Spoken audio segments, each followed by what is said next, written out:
नमस्कार दोस्तों। आज की वीडियो में हम व्यवहारवाद के बारे में बात करने वाले हैं। जब हम बात करते हैं व्यवहारवाद की, तो व्यवहारवाद की तमाम टर्मिनोलॉजी से हमें परिचित होना पड़ता है। उसमें आ जाता है व्यवहारवाद, व्यवहारवादी दृष्टिकोण, व्यवहारवादी उपागम, व्यवहारवादी सिद्धांत। तो चाहे कोई भी टर्मिनोलॉजी आए, हमें अंततः बात करनी होती है व्यवहारवाद के बारे में। तो आज की वीडियो में हम यही बात करेंगे कि व्यवहारवाद क्या है, इसकी प्रासंगिकता क्या है, इसको हमें क्यों पढ़ना पड़ता है और इसकी प्रासंगिकता किस समय में आई। तो शुरू करते हैं आज का वीडियो। तो इसका मेनली जो उद्भव होता है वो द्वितीय विश्व युद्ध के बाद होता है। द्वितीय विश्व युद्ध के बाद हमने देखा कि उसके पहले जो अध्ययन पद्धतियां रही हैं वो कहीं न कहीं बहुत ही बौद्धिक स्तर पे रही है कि हम किसी बौद्धिक स्तर पे चीजों का सोल्यूशन ढूंढ रहे होते हैं और फिर उसका सोल्यूशन दे रहे होते हैं। लेकिन द्वितीय विश्व युद्ध के बाद हमने देखा कि उन सारे सिद्धांतों के, जो कि बहुत प्रैक्टिकल रूप से नहीं बल्कि बौद्धिक रूप से सोच के दिए गए थे, उसने बहुत अच्छे से काम नहीं किया और द्वितीय विश्व युद्ध जैसी इतनी भयानक परिस्थितियां आगे खड़ी हो गई। उसके बाद से लगा कि कुछ ऐसी चीजें दी जाए जो बहुत ही साइंटिफिक हो और चीजों को बहुत ही एक्यूरेट तरीके से डिसाइड करती हो, जिससे कि अध्ययन करना थोड़ा सा आसान बन जाए। तो ऐसे में हमने वैज्ञानिक और अनुभवजन्य, यानी अनुभवजन्य को इसमें एम्पिरिकल बोलते हैं, तो ऐसे दृष्टिकोण का इजाद किया। तो और वैज्ञानिक और अनुभवजन्य दृष्टिकोण को ही हम कहते हैं व्यवहारवादी दृष्टिकोण। उसके पहले भी हमने देखा कि बहुत सारे अध्ययन पद्धतियां रही हैं, उसमें प्लेटो, अरस्तु रहे हैं। हालांकि अरस्तु को देखा जाए तो उन्होंने थोड़ा सा वैज्ञानिक अध्ययन किया था, उन्होंने बहुत सारे संविधानों का तुलनात्मक अध्ययन करके प्रस्तुत किया था। लेकिन प्लेटो जैसे उन सभी का एक जो अप्रोच रहा था वो अप्रोच यही रहा था, कहीं न कहीं वो बौद्धिक स्तर पे था। लेकिन जो व्यवहारवाद थे, व्यवहारवाद ने क्या किया कि इस पूरे अप्रोच को साइंटिफिक और कहीं न कहीं जैसे साइंस के विषय होते हैं उस तरीके से उसके प्रमाणों को सिद्ध करने की कोशिश की।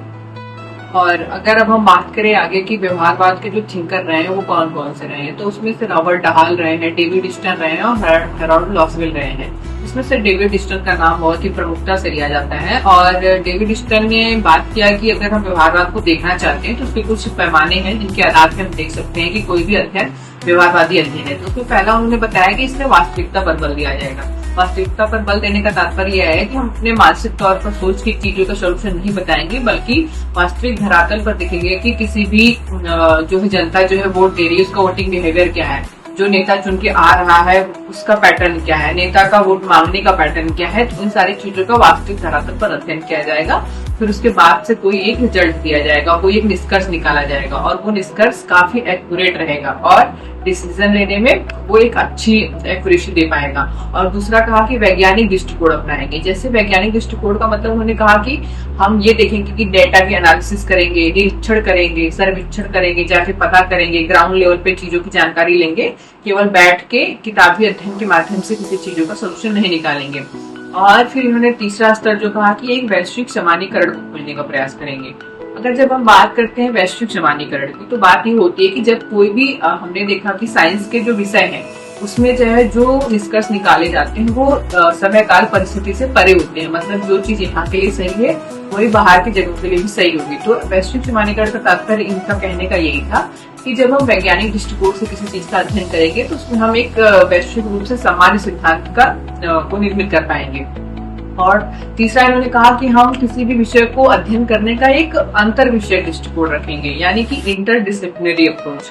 अब अंतर विषय दृष्टिकोण का तात्पर्य ये हो जाता है, अंतर विषय दृष्टिकोण का तात्पर्य ये हो जाता है कि जब हम किसी एक चीज का अध्ययन करेंगे तो केवल उसी पर्टिकुलर सब्जेक्ट का अध्ययन नहीं करेंगे। जब किसी हम राजनीतिक विज्ञान का अध्ययन करेंगे तो उसे समाज शास्त्र से भी जोड़ेंगे, उसे बायोलॉजी से भी जोड़ेंगे, उसे ज्योग्राफी से भी जोड़ेंगे कि किसी भी जगह की अगर राजनीति है तो वहाँ की अर्थव्यवस्था का उस पर क्या प्रभाव पड़ रहा है, वहाँ की ज्योग्राफी का उस पर क्या प्रभाव पड़ रहा है, वहाँ की हिस्ट्री का उस पर क्या प्रभाव पड़ रहा है। उन्होंने कहा था कि हम एक अंतर विषय अप्रोच रखेंगे, न केवल ऐसा कि केवल लीनियर अप्रोच रखेंगे और मूल्य निरपेक्षता की कोशिश करेंगे। मूल्य निरपेक्षता का तात्पर्य यह है कि हम मूल्यों से परे होकर यानी तटस्थ होकर वैज्ञानिक तौर पर किसी चीज को समझने की कोशिश करेंगे।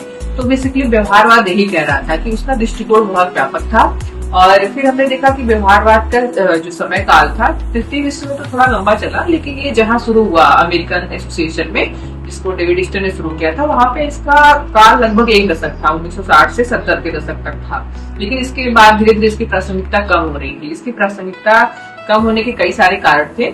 इन कारणों को और सबसे बड़ी जो इसकी बात होती है वो ये होती है कि व्यवहारवाद को लाने वाले ही जो कि डेविड ईस्टन थे, उन्होंने ही इसे खारिज करते हैं, उन्होंने इसे खारिज किया। अब अगली वीडियो में हम ये जानने की कोशिश करेंगे कि व्यवहारवाद को खारिज करने के कारण क्या थे और उत्तर व्यवहारवाद क्या है। तो उत्तर व्यवहारवाद की चर्चा हम नेक्स्ट वीडियो में करेंगे। Thank you.